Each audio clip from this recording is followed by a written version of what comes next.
Di Kempo ini ada satu hal yang luar biasa. Kempo sudah menjadi bagian dari perjalanan hidup saya itu. Kenapa bela diri Kempo itu diciptakan oleh Sang Pencipta?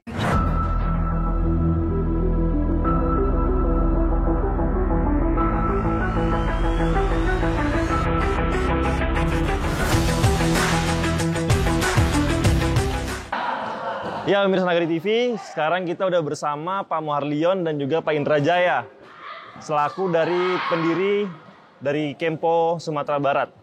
Nah, pemirsa Nagari TV, kita bakal tanya-tanya sedikit nih seputar dunia perkempoan di Sumatera Barat atau di Indonesia mungkin bersama Pak Muharlion dan Pak Indra Jaya. Jadi mungkin perkenalkan dulu kali ya, dari Bapak, silakan perkenalan Pak. Oh ya, baik. Assalamualaikum warahmatullahi wabarakatuh. Saya Muharlion, SPD. Saya sekarang udah berumur 44 tahun dan aktivitas sebagai anggota DPRD Kota Padang. Kemudian sehari-hari juga sebagai Ketua PKS Kota Padang dan juga sebagai Ketua Perkemi. Persaudaraan Kempo Indonesia Kota Padang. Yang mana aku oleh kawan-kawan untuk menakodai Perkemi ini ke depan, insya Allah beberapa tahun ini mudah-mudahan bisa menjalankan amanah dengan baik. Baik. Selanjutnya ada Pak Indra Jaya, mungkin perkenalan dulu Pak Indra. Baik, selamat sore, salam olahraga, salam persaudaraan. Saya Indra Jaya, 4 dan salah seorang anggota Perkemi Sumatera Barat. Sehari-hari menjabat juga sebagai Wakil Ketua Umum Perkemi Sumatera Barat. Saya mau luruskan dulu. Iya Pak. Kalau saya itu bukan pendiri Kempo Sumatera Barat. Kempo Sumatera Barat itu dibawa oleh Sensei Anwarizal pada tahun 86. Beliau waktu itu karyawan Bank BNI dan dibantu oleh salah satu pejabat di pemerintah Kota Padang namanya Senpai Zulfi Sarif. Orang Kempo juga, beliau itulah pendiri Kempo Sumatera Barat pada awal tahun 1986. Saya murid beliau. Oke. Jadi tadi Bapak meluruskan bahwa pendiri Kempo sebenarnya ada Sensei siapa Pak? Sensei Anwarizal, Bapak Anwarizal. Dan 6 sekarang berdomisili di Riau. Di Riau ya Pak ya? Sampai Zulfi Sarif, sekarang di Jakarta. Beliau dulu penggerak sebagai ketua Perkemi dan pendiri Perkemi waktu itu. Oke. Jadi itu mungkin perkenalan singkat kita bareng Bapak ini ya kan. Dan juga saya langsung tanya aja kali Pak ya ke Bapak Indra atau Bapak Muharlion. Apa alasan Bapak memilih Kempo sebagai background Bapak gitu? Boleh dijawab Pak, silakan Pak. Jadi yang sebenarnya saya di Kempo ini baru ya, karena memang diajak oleh kawan-kawan, terutama Pak Indra, sahabat saya udah lama, beliau mengajak kita untuk bersama-sama membesarkan Kempo ini di Kota Padang. Dan saya melihat di Kempo ini ada satu hal yang luar biasa adalah persaudaraannya. Maka memang motonya bukan persatuan tapi persaudaraan. Persaudaraan itu jauh lebih tinggi sebenarnya daripada persatuan, karena nilai persaudaraan itu yang dijunjung tinggi oleh kawan-kawan di Kempo. Saya melihat di situ nilai yang menjadi daya tarik kita, kebersamaan, kekompakan, bahkan ketika musyawarah pemilihan ketua Kempo itu tidak melalui proses yang terlalu berat gitu, tapi dengan nilai persaudaraannya yang sangat luar biasa gitu. Oke. Jadi itu alasan Bapak ya memilih dunia perkempoan karena persaudaraan di atas segala-galanya ya Pak ya. Betul ya Pak ya. Dan mungkin Pak, tadi kan Pak Muharlion mungkin kesibukan selain di Kempo di DPRD ya Pak ya. DPRD. Kalau Pak Indra Jaya selain kesibukan di Kempo Pak? Saya kebetulan kan pegawai negeri sipil di pemerintah Kota Padang. Kemudian Kempo sudah menjadi bagian dari perjalanan hidup saya itu sejak lebih dari 30 tahun yang lalu. 30 tahun yang lalu ya Pak ya? Jadi 86 itu Kempo didirikan. Begitu saya melihat orang latihan di GOR ini, tempatnya pas di sini dulu, tahun-tahun 86. 87 awal saya mendaftar sebagai salah seorang anggota. Waktu itu masih muda belia. Dengan alasan waktu itu Kempo itu waktu baru masuk itu latihannya luar biasa. Kemudian setelah latihan nampak sekali kekompakannya, persaudaraan itu terlihat setelah latihan yang berat. Tadinya latihannya berat, kasar, kemudian lembut. Nah, setelah latihan ternyata yang tadinya kasar kita lihat waktu latihan, setelah latihan sangat berbeda. Justru persaudaraan ini sangat kuat waktu itu. Gitu ya Pak ya? Ya. Jadi emang luar biasa banget nih dari Kempo ini di dalam latihan yang keras, di balik latihan itu ada persaudaraan yang erat ya Pak ya? Benar.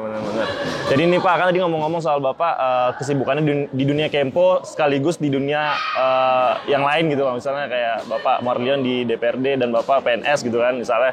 Nah, bagaimana sih Pak cara kita membagi waktu gitu Pak? Membagi waktu Bapak ini agar semuanya terurus gitu Pak. Mungkin dari Pak Marlion atau Pak Indrajaya silakan. Ya, kalau saya barangkali kita kan tidak latihan sepanjang hari.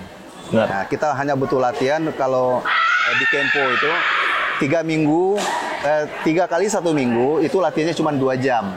Di sela-sela kesibukan dan aktivitas kita dalam kehidupan sehari-hari, kita sediakan waktu yang memang sudah karena sudah terbiasa, kita ada latihannya misalnya 3 kali seminggu, itu sudah menjadi bagian dari perjalanan hidup. Jadi memang otomatis di jam-jam latihan itu kita memang udah siap untuk berlatih itu. Jadi tidak menyita waktu banyak.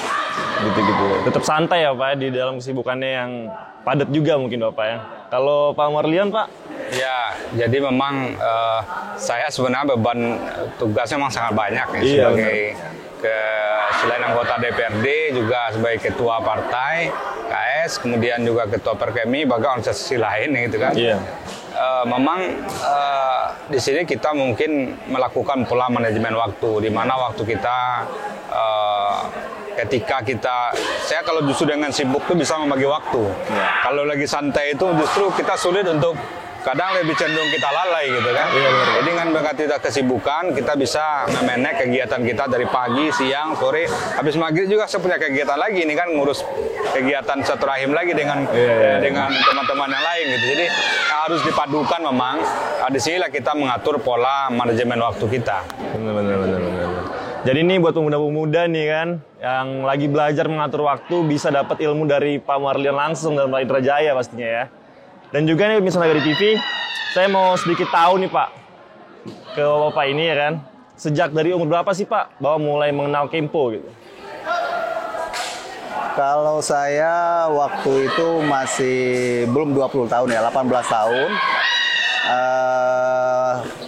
18 tahun waktu itu kelas 3 SMA saya.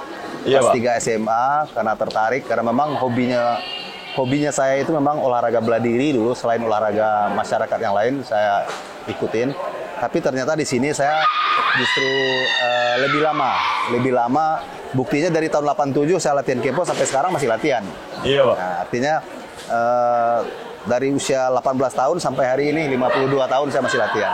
18 tahun sampai 52 tahun. Mungkin sampai nanti juga ya Pak ya. Sampai ke depan-depannya juga ya. Saking Bapak mencintai olahraga Kempo ini gitu Pak ya. Kalau Bapak Marlion sendiri Pak, mengenal Kempo sejak umur berapa Pak? Saya sebenarnya umurnya sudah lama baru saya kenal dengan Kempo. Cuman memang karena selama ini kalau olahraganya kita kenal ya. Iya, Pak. Tapi bergabung dengan kawan-kawan di Perkemi ini baru 2 tahun belakang ini kita lebih banyak intens berdiskusi, kemudian membina teman-teman di Perkemi atau di Kempo Kota Padang. Awalnya nonton kali gitu. Ya nonton ya, saya diajak Prof di Padang Pariaman. Ya. Waktu itu diajak oleh sama Pak Indra. Lalu beliau, saya tertarik ya, berdiskusi dengan beliau mengajak kita lebih serius lagi dengan dunia Kempo. Ternyata teman-teman di Perkemi ini luar biasa. Sambutannya Pak ya?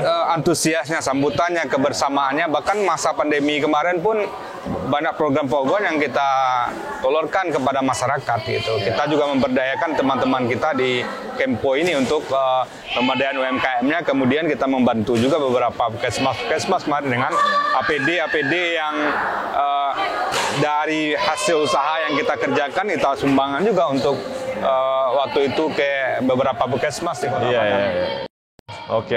Jadi Pak Marlion ini termasuk baru ya Pak ya, mengenal Kempo ya. Bapak Indra Jaya yang udah lama gitu ya Pak ya. Jadi ini Pak, saya mungkin nanya ke Bapak Indra Jaya nih. Apa sih Pak manfaat bela diri Kempo selain untuk olahraga ya Pak? Olahraga atau mental spiritual gitu Pak? Ya baik, jadi awalnya dulu ya sejarahnya, dasarnya kenapa bela diri Kempo itu diciptakan oleh sang penciptanya atau sang pendirinya, Siang Sudosin namanya.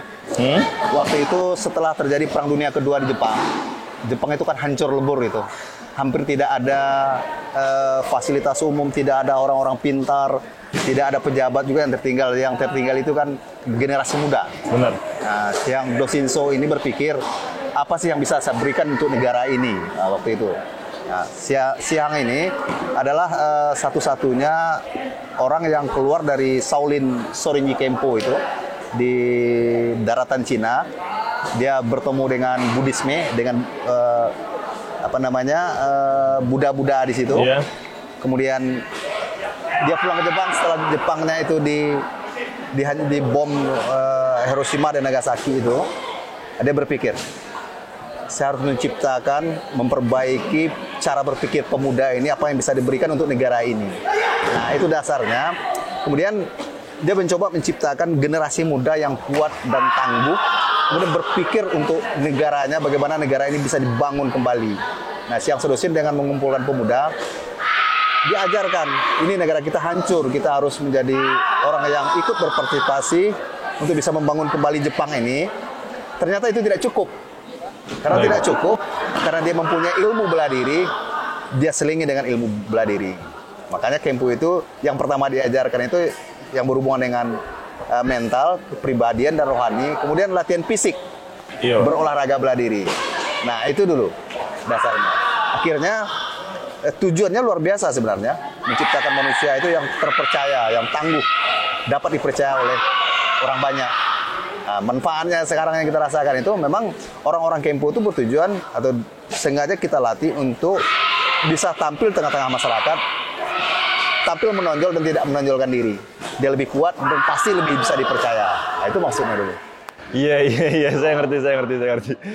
Jadi emang menonjol di depan masyarakat, cuman tidak menonjolkan diri ya Pak ya. Biar orang yang ngeliat aja gitu ya Pak ya. Oh iya, ngerti.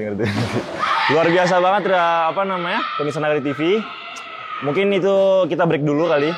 Nanti kita bakal lanjut lagi di segmen selanjutnya. Tetap di Arena Sumbar.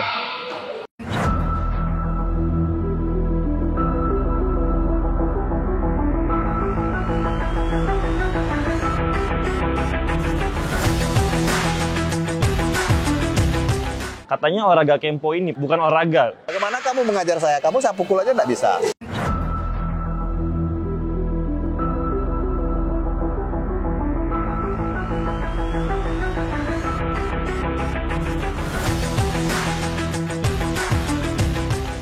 Salam Arena, baik lagi bareng saya Bung Tio pastinya, dan ditemani oleh Bapak Marlion dan juga Pak Indra.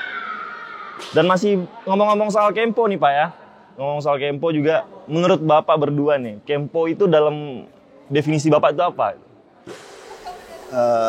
Kempo adalah suatu organisasi yang bertujuan untuk menciptakan generasi muda yang kreatif, kuat, tangguh dan dapat dipercaya. Jadi memang Siang Sudosin menciptakan Kempo untuk membentuk generasi muda itu untuk menjadi pemimpin di negara itu.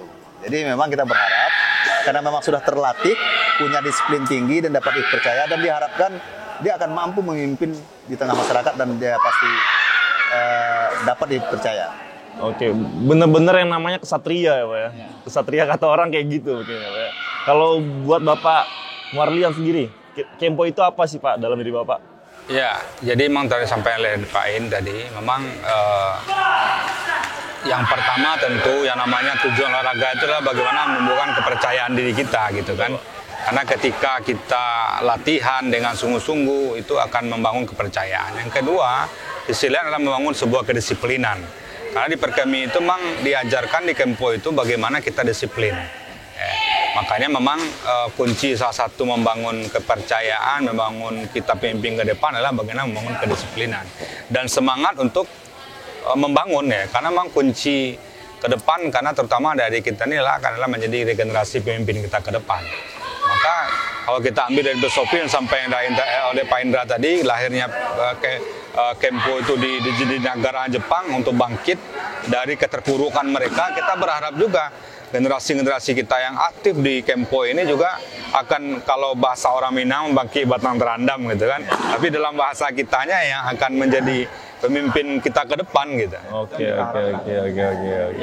Dan mungkin juga tadi kan Pak Indra Jaya udah nge-spill dikit nih soal Kempo itu sejarahnya bela diri gimana, dari mana gitu. Tapi saya masih bingung Pak, kata orang juga bela diri Kempo ini dari Korea Selatan mungkin Pak.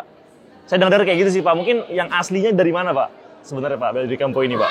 Kempo itu 5.000 tahun yang lalu sebelum Masehi itu sudah ada sebenarnya di India belakang, di India kuno itu. Dikembangkan di dalam sebuah kegiatan keagamaan di Buddhisme, orang-orang Buddha, yang waktu itu pengajarannya lebih pada bagaimana masyarakat atau orang-orang ini tahu bahwa kita ini harus kuat, kemudian kita itu harus benar, dan kita itu harus tahu bahwa setelah hidup ini ada mati, dan untuk bisa bertahan hidup itu kita harus kuat, kita harus bisa melaksanakan kehidupan ini dengan bijak, dengan teratur, dan memikirkan bahwa kita setelah ini akan mati. Nah, kemudian dari situ dia berkembang terus ke daratan Cina. Di Cina itu didirikan sebuah kuil namanya kuil Shaolin Kung Fu. Di situ para Buddhisme itu diajarkan bagaimana seorang manusia itu harus bisa baik, bisa mengalahkan dirinya untuk mengurus orang lain. Nah, makanya di situ dia belajar keagamaan sebenarnya lebih dominan waktu itu. Ternyata belajar agama tanpa didukung oleh kekuatan, tanpa didukung oleh fisik yang bagus, tidak cukup. Makanya waktu itu diciptakanlah ilmu bela diri untuk sebagai selingan orang-orang itu, Buddhisme itu sehari-hari. Nah, ternyata setelah dilakukan banyak pengikutnya. Kemudian lebih banyak manfaatnya bagi lingkungan dan bagi masyarakatnya. Untuk membangun kita perlu sehat, perlu kuat.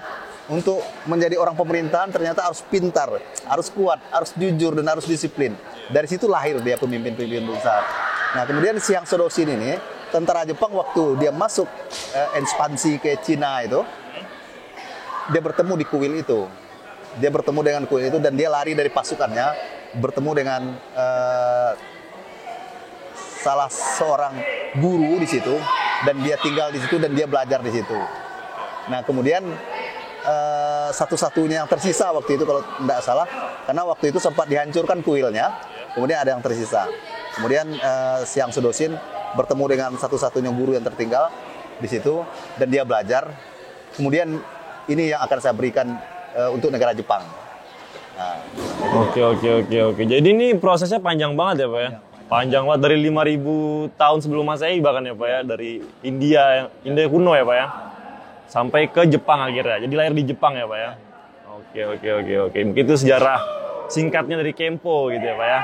Dan juga nih Pak, dari artikel-artikel yang saya baca juga Pak, yang pernah saya baca Pak, katanya olahraga Kempo ini Pak, bukan olahraga. Maksudnya apa ya Pak ya? Olahraga Kempo adalah bukan olahraga Pak sebenarnya. Awalnya tapi kan ini pendidikan kerohanian sebenarnya. Kerohanian, waktu itu munculnya kerohanian.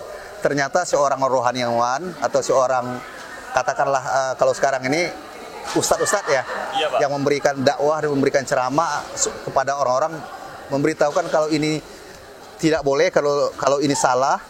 Tidak cukup dengan ilmu pengetahuan dan pengetahuan rohani saja dan kejiwaan, tidak cukup. Ternyata kita harus kuat. Kalau orang tidak mau percaya, kalau perlu kita pukul, gitu dulu jadinya. Jadi memang harus kuat waktu itu. Nah, makanya ternyata seorang Buddha itu dulu, dia kalau tidak kuat, dia tidak bisa ngajar waktu itu. Dia tidak bisa memberitahukan kepada masyarakat, kamu itu salah itu perbuatan dosa. Tidak cukup dengan itu saja, orang melawan. Iya, Pak. Nah, ternyata harus kuat. Nah, saat kita kuat, kita mempunyai ilmu, orang yang kita ajar ini melawan, memukul, kita bisa menghindar. Nah, bagaimana kamu mengajar saya? Saya pukul aja tidak bisa. Nah, akhirnya memang dia harus lebih pintar daripada orang yang diajarkan. Iya. Jadi itu ya yang dimaksud dengan olahraga bela diri, tapi bukan olahraga gitu Pak. Jadi awalnya emang tujuannya buat batin gitu ya Pak ya. Cuman karena ingin mengajarkan masyarakat setempat ya Pak ya. Akhirnya ya perlulah sedikit perlawanan gitu Pak ya. Jika rakyat tersebut melawan ya Pak ya. Oke, saya paham Pak. Soalnya sempat apa ya? Sempat bingung juga gitu Pak. Olahraga tapi bukan olahraga gitu. Maksudnya apa gitu kan Pak?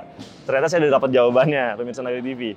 Nah, jadi nih Pak, apa aja sih Pak kira-kira buat orang awam gitu Pak yang persiapan yang perlu dipersiapkan untuk masuk ke Kempo ini gitu Pak? Ya. Kira-kira apa aja Pak? Di organisasi Kempo, kalau di Indonesia namanya Perkemi ya. Perkemi. Nah, Perkemi itu ada 2 model keanggotaan. Yang pertama ada anggota biasa, kemudian ada anggota luar biasa. Anggota biasa adalah orang-orang yang memang masuk dan direkrut untuk bisa menjadi seorang Kensi, untuk bisa menjadi seorang anggota Perkemi yang ikut secara langsung berlatih dan menimba ilmu di Kempo itu sendiri. Kemudian ada anggota luar biasa, adalah orang-orang yang memang tokoh masyarakat, tokoh-tokoh agama, tokoh-tokoh negara atau pejabat negara yang memang mempunyai potensi untuk bisa bersama dengan Perkemi membangun Perkemi ini supaya maju, dan itu namanya anggota luar biasa. Nah, seperti ketua ini dia anggota luar biasa, masyarakat yang memang diminta secara khusus untuk membangun Perkemi itu di daerah ini. Oke. Jadi Pak Muharlion ini anggota luar biasa ya Pak ya. Kalau Bapak Indra Anggota biasa, Anggota yang memang biasa. ikut berlatih dari awal, disuruh push up, disuruh lari. Iya. Oh, iya. Saya ngerti. Jadi ini Pak, kira-kira mungkin ke Pak Indra kali ya, ke Pak Muharlion mungkin. Ada nggak sih Pak kriteria yang diminta dari Kempo ini itu Pak? Kira-kira Pak? Ya kalau secara umumnya ya pertama kalau ingin bergabung itu semangatnya. Yang pertama semangatnya, komitmennya dulu ya. Niat ya Pak ya? Niatnya ya semangatnya untuk ada niat yang baik untuk bergabung dengan Perkemi. Kemudian yang kedua tentu semangatnya. Nah setelah semangat kita membangun kedisiplinan karena memang karena memang salah satu hari ini kan Kempo ini sudah tidak hanya sekedar apa yang sampai awal tadi ya, sudah berkembang menjadi sebuah olahraga yang memang dipertandingkan baik di event lokal maupun provinsi sampai ke tingkat nasional, bahkan internasional sekalipun sudah menjadi salah satu cabang yang dipertandingkan di setiap event-event. Dan bahkan kalau khusus Sumatera Barat ya, Kota Padang dan juga Sumatera Barat, kita sudah menjadi penyumbang terbesar untuk perolehan Sumbar menjadi atau Kota Padang menjadi juara umum di Provinsi Sumatera Barat. Perkemi ini memberikan sumbangsi yang luar biasa. Maka memang di sinilah letak kita lihat hari ini teman-teman yang tidak hanya saya, kawan-kawan yang sudah lama seperti Pak Indra, kemudian banyak lagi teman-teman yang selama ini sudah membangun Perkemi ini di Kota Padang. Dan beliau ini merintis dari awal, kemudian hadir di sini dan mengayomi adik-adik yang ada di sini. Memang hari ini beliau masih juga bersama dengan adik-adiknya di sini, gitu. Ini yang menjadi suatu hal bagi kawan-kawan itu keteladanan luar biasa. Karena beliau sangat disegani oleh kawan-kawan di Perkemi ya, terutama adik-adik junior-junior yang sudah selama ini bersemangat juga, karena kalau senior semangat, yang di bawah juga semangat, yang di bawah juga semangat lagi gitu. Ya ini luar biasanya gitu. Mungkin dari Pak Indra ada tambahan kriteria khusus buat masuk Kempo ini apa aja sih Pak kira-kira? Kalau untuk menjadi anggota Perkemi biasa, tidak banyak persyaratannya. Yang pertama, sanggup dulu. Sanggup untuk mengikuti seluruh kegiatan latihan dan melatih, kemudian kegiatan organisasi Perkemi itu. Sanggup. Jadi yang paling berat itu kan latihannya, harus sanggup dulu.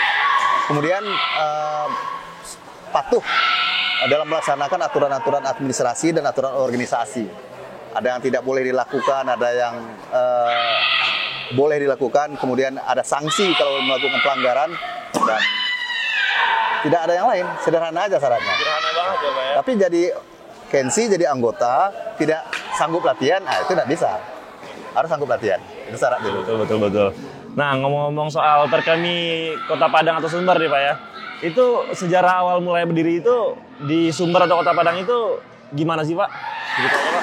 Ya, kemudian dari PB itu, dari pengurus besar Perkemi itu ada salah seorang putra Sumatera Barat, putra terbaik Sumatera Barat yang waktu itu bertugas di Bank BNI Pusat di Jakarta. Kemudian karena di Sumbar ini waktu itu belum ada Perkemi, belum ada Kempo ini, ditugaskanlah. Jadi di skenario dia dipindah tugaskan ke Padang, dan begitu sampai di Padang ditunjuk dari BNI Pusat, kamu kerja di BNI Padang dan membuka Kempo di situ, melatih Kempo di situ. Nah, setelah beliau sampai, dia coba umumkan di media kalau dia datang dari Jakarta, seorang Kensi, putra asli Sumatera Barat. Kalau ada saudara-saudara lain yang pernah tahu dan mengenal Kempo atau pernah berlatih Kempo, untuk segera berkomunikasi dan menghubungi beliau.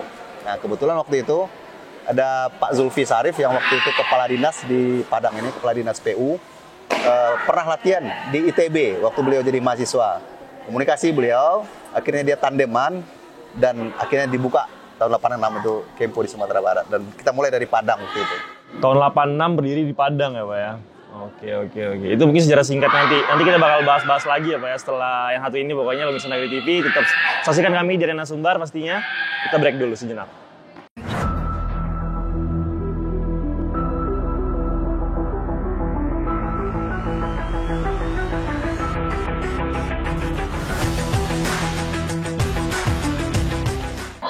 Salam Arena, masih bareng saya nih, Bung Tio pastinya, ditemani Pak Marlion dan Pak Indra pastinya, dari Perkemi. Nah Pak, tadi kan kita sedikit bahas soal sejarah ya kan ya Pak ya, terusnya ya definisi menurut Bapak Kempo itu apa gitu ya Pak ya. Nah kita masuk segmen latihan lah gitu Pak, ya kan. Nah kira-kira Pak, seberapa lengkapkah perlengkapan latihan di Perkemi ini Pak? Mungkin Pak Marlion bisa jawab Pak?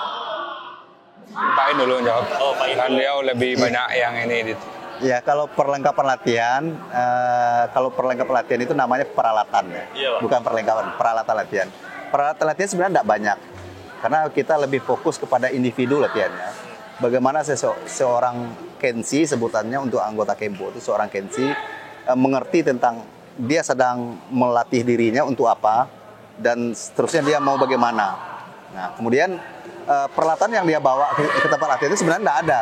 Atlet itu begitu datang dengan baju latihan, dia sudah bisa berlatih Kempo sebenarnya. Tidak perlu peralatan. Nah, begitu dia sudah ada di dalam, kalau untuk bela diri kan tidak banyak. Betul Pak. Nah, cuman ada yang dibutuhkan target, do, sansa, hand glove, head protector, body protector, gitu aja. Gitu-gitu aja ya Pak ya. Nah, itu aja. Dan itu tidak milik pribadi ya, kita sediakan di tempat latihan. Ada tambahan mungkin Pak Marlion? Ya, tadi karena udah jelas sama Pak Indra, emang sederhana, nggak banyak ya peralatan yang diperlukan itu. Dan di peralatan pun juga tidak menjadi milik pribadi sebenarnya, milik organisasi gitu kan. Nah, yang penting itulah semangat mereka untuk berlatih, siap mereka untuk latihan, itu saja sebenarnya. Oke. Jadi kira-kira kalau saya niat berlatih bisa langsung ya Pak ya? Bisa langsung pakai baju latihan, beli baju putih itu, udah bisa jadi anggota Kempo. Oke. Mulai tertarik saya sepertinya. Jadi ini Pak, ngomong-ngomong soal Kempo, teknik dasar Kempo itu apa sih Pak? Kempo itu dasarnya adalah dari kondisi bertahan dulu. Jadi awal orang masuk Kempo itu, yang dilatih itu adalah cara bertahan, cara mempertahankan diri dari serangan.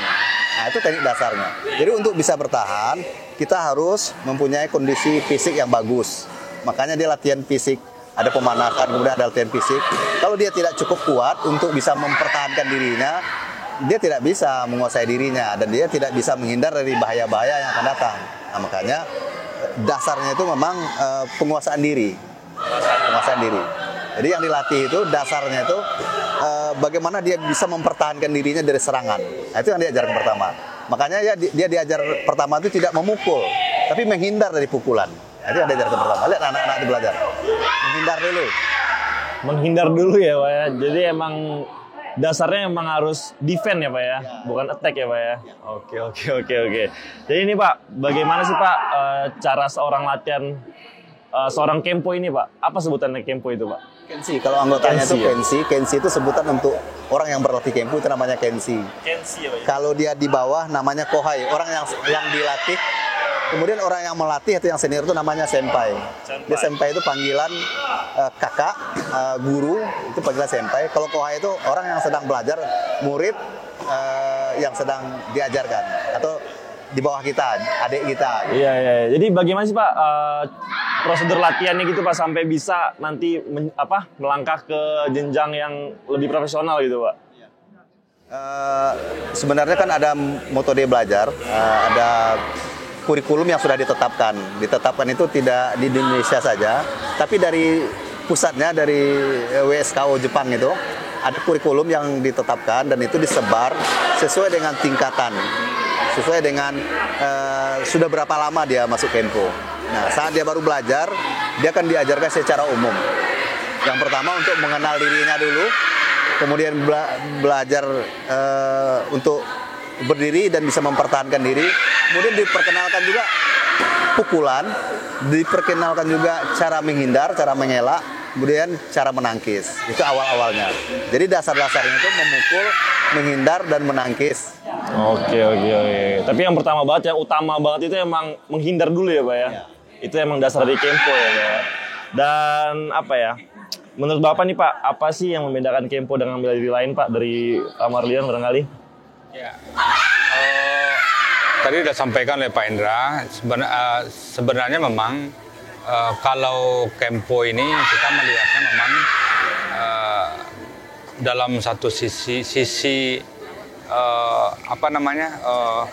persaudaraannya yang sangat luar biasa, itu kan, karena ketika kita dalam latihan kita serius, kita berupaya untuk bersemangat ya. Kadang-kadang semangat itu kan kadang-kadang juga muncul emosional kita sebenarnya kan.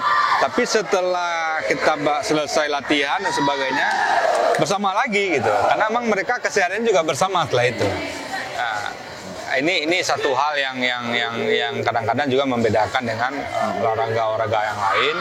Mereka saling support juga, saling support juga untuk karena kalau ketika mereka bertanding kita lihat kan mereka menyupport juga teman-teman kita mereka yang lagi bertanding juga gitu.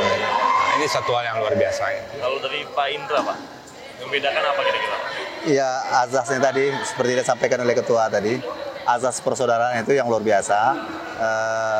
Kita lebih mengutamakan rasa persaudaraan yang tinggi, menjunjung tinggi rasa persaudaraan, kemudian menjaga hierarki, menghormati, ada filosofinya itu menghormati atasan dan tidak meremehkan bawahan. Jadi menghormati atasan dan tidak meremehkan bawahan. Kalau cara menendang dan memukul bela diri ini tergantung latihan ya. Betul. Siapa yang latihannya lebih hebat, lebih serius, lebih kontinu, pukulan dan tendangannya pasti lebih hebat. Nah, kalau untuk bela dirinya. Tapi bagaimana di Kempo itu dijadikan nomor 2, lebih kepada membangun manusianya ke arah yang lebih baik.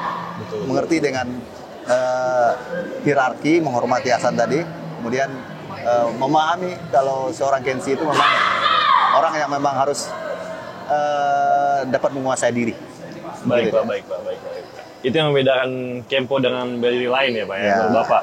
Nah Pak, kita ngomong soal atlet nih Pak, seorang Kenshi itu Pak. Kira-kira di Perkemi ini Pak, prestasi apa aja yang dapat diraih dari seorang Kenshi itu Pak? Banyak sebenarnya. Kalau untuk pemula usia remaja ke bawah, saat ini sudah ada event sampai ke tingkat dunia, single event ke tingkat dunia, kejuaraan Shorinji Kempo tingkat pemula dan remaja. Oke. Nah, kemudian kalau untuk kita di Sumatera Barat sudah ada di Popda, kemudian ada Porprov, ada kejuaraan pemula yang Agustus kita akan laksanakan, itu ada kejuaraan untuk pemula, remaja dan dewasa. Nah, kemudian prestasi sesuai dengan kondisinya masing-masing ya. Kalau untuk di daerah di Padang prestasi paling tinggi dia mengikuti kejuaraan tingkat daerah, tingkat Sumatera Barat. Kalau dia terpilih lagi menjadi atlet Sumatera Barat, dia akan ikut event di tingkat nasional dan seterusnya seperti itu.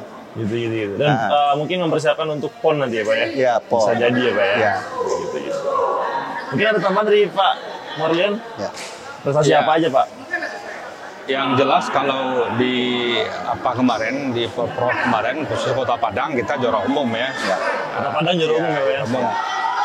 Juara umum secara Kota Padang, secara Sumatera Barat iya. Yang per Kemponya juga juara umum. Oke. Artinya kita memperoleh medali yang cukup besar kemarin. Ini tantangan juga bagi kita nanti Prof di mempertahankannya di Padang Panjang dan Batu Sangkar kan ini mempertahankannya memang jadi satu hal yang PR kita sendiri bagi kita. Dan memang sesungguhnya bagi saya sih tantangan tersendiri karena memang Kota Padang juga penyumbang atlet Sumatera Barat gitu. Betul. Karena memang penyumbang atlet Sumatera Barat itu berada di Kota Padang. Jadi emang mungkin atlet-atlet sekarang ini yang dari Kempo ya mungkin Pak ya? Itu asal dari Sumatera Barat, dari Padang aja atau dari luar Sumatera Barat? Dari luar Sumatera Barat juga ada mungkin Pak?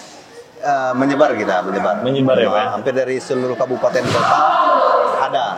Tapi yang biasanya yang terseleksi untuk mengikuti babak kualifikasi PON kan tidak banyak. Dan biasanya juga Kota Padang paling banyak mendominasi di dalam tim Sumatera Barat itu.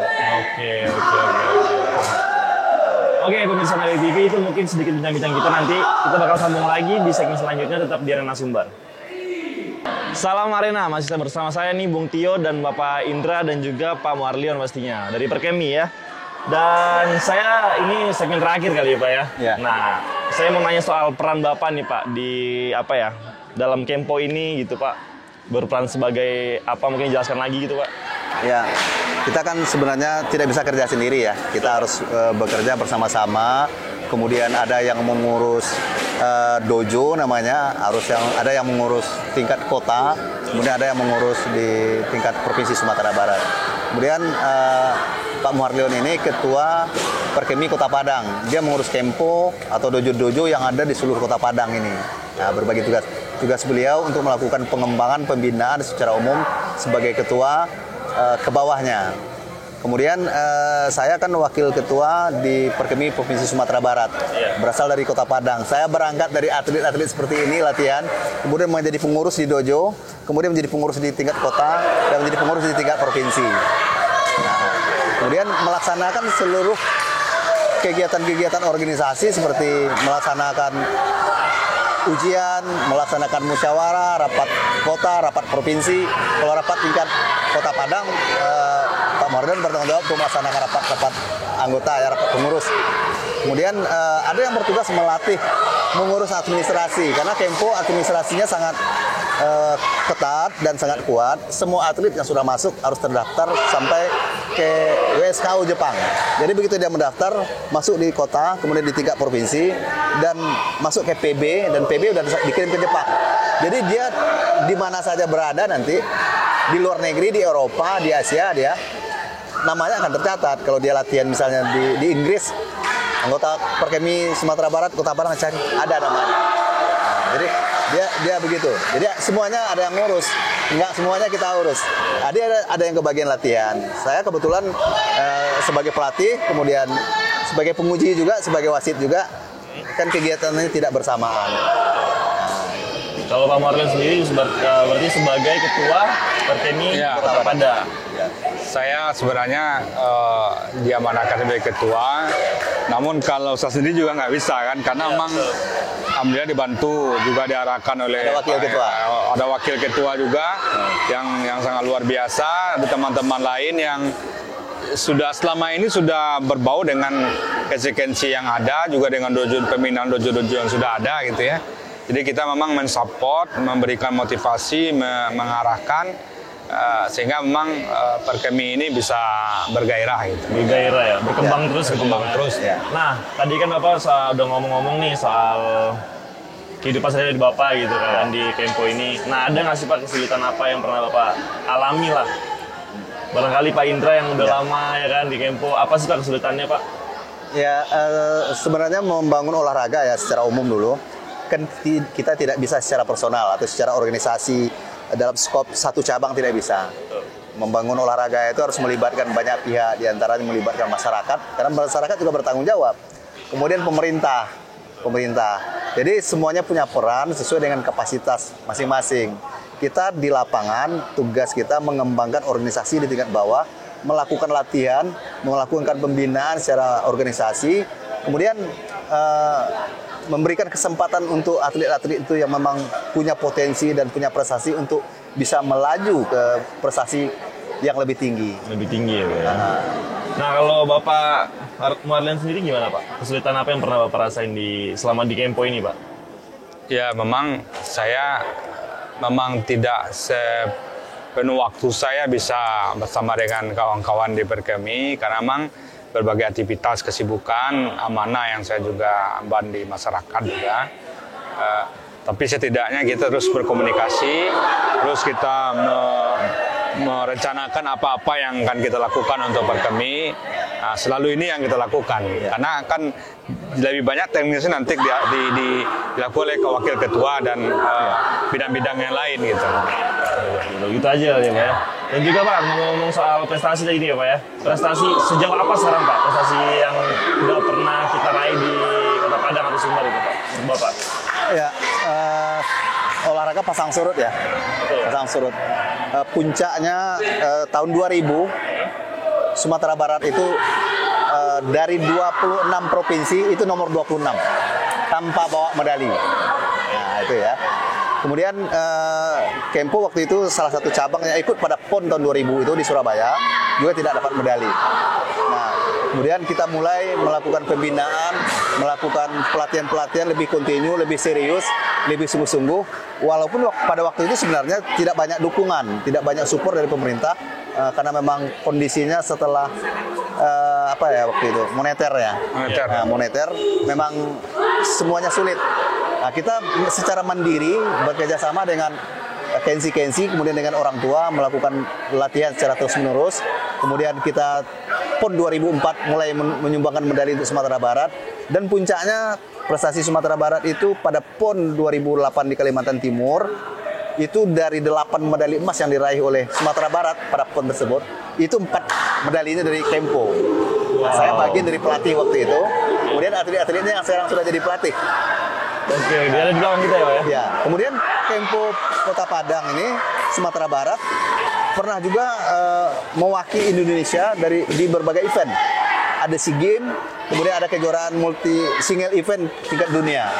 Ada yang pernah juara dunia dari Sumatera Barat dan dari Kota Padang ini.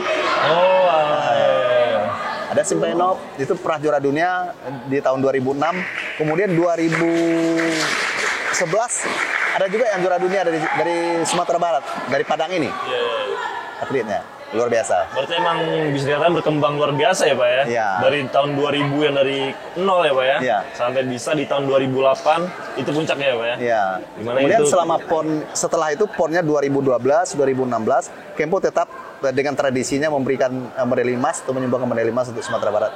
Oke. Selama ini masih ya, masih termasuk cabang olahraga favorit, favorit dan andalan, ya, masih andalan. Untuk dapat emas pasti ya, Pak. Ya. Jadi ini pasti persiapan untuk PON 2020 besok ini ya, Pak ya, di Papua ya, Pak ya? Ya. Itu pasti optimis dong, Pak. Dapat emas pasti. Insya Allah. Iya, betul.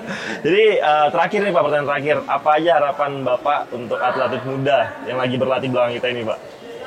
Ya, tentunya kita sangat berharap sebenarnya tidak kepada atlet saja, kepada orang tua, kepada guru-guru, pada masyarakat, memang bersama-sama gitu. Ini kan kegiatan-kegiatan positif yang sangat bermanfaat bagi generasi muda itu sendiri. Yang kita kasihan sekarang ini anak-anak tidak sekolah, kemudian nongkrong-nongkrong, tidak karuan. Nah, kita memang menghimbau untuk bisa, mari kita berolahraga melalui Sorinji Kempo. Kemudian kita berharap juga tidak bisa anak ini disuruh dan dilepas.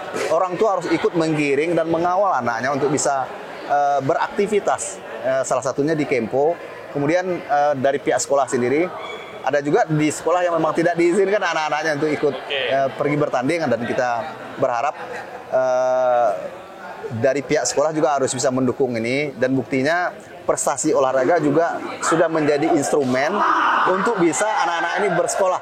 Betul, Pak. Ada prestasinya juara PON bisa masuk polisi justru lebih gampang, kemudian masuk kuliah lebih gampang. Masuk SMA kalau dia juara Porprov, ada satu orang itu yang tidak masuk, nilai rendah, dia di dalam zonasi, nggak bisa masuk. Ternyata dia punya sertifikat pernah juara 1 dia di Kempo. Diantar sama orang tuanya ke sekolah, dipanggil ranking 1 dia dari Urutannya prestasi. itu, ya. Karena memang ada di sini. Ada di sini. Saya tahunya setelah orang tuanya juga yang bilang, Oke, anaknya itu udah frustasi nggak bisa masuk SMA.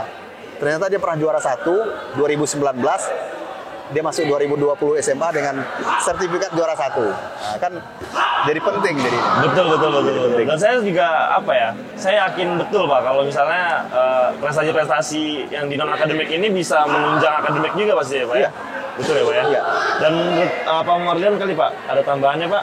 Ya, Harapan-harapan? Harapan kita memang bahwa memang untuk mendukung kemajuan generasi kita ini memang salah satu olahraga inilah sarana mereka untuk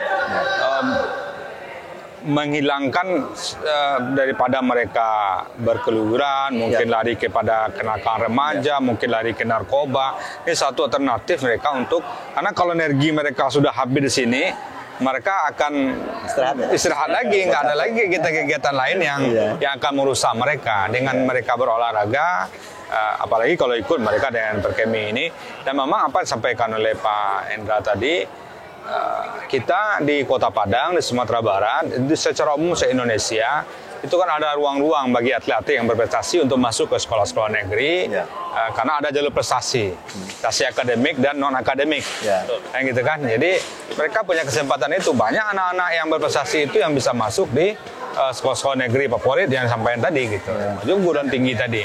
Maka memang kita mendorong seluruh elemen, baik masyarakat, pemerintah, dan seluruh elemen ini, bagaimana kita sama-sama mendukung kegiatan, terutama kegiatan olahraga ini secara umum, khususnya juga perkemi ini, supaya memang ini menjadi sebuah alternatif bagi generasi kita untuk mengisi waktu-waktu luang mereka, daripada mereka mengisi kegiatan-kegiatan yang tidak manfaatnya, mereka di sini gitu. Oke, Bisa Dari TV, mungkin itu saja ya pembicaraan kita hari ini bersama Perkemi pastinya, Pak Indra dan Pak Marlion. Nanti jangan kemana-mana, kita bakal balik lagi setelah yang satu ini.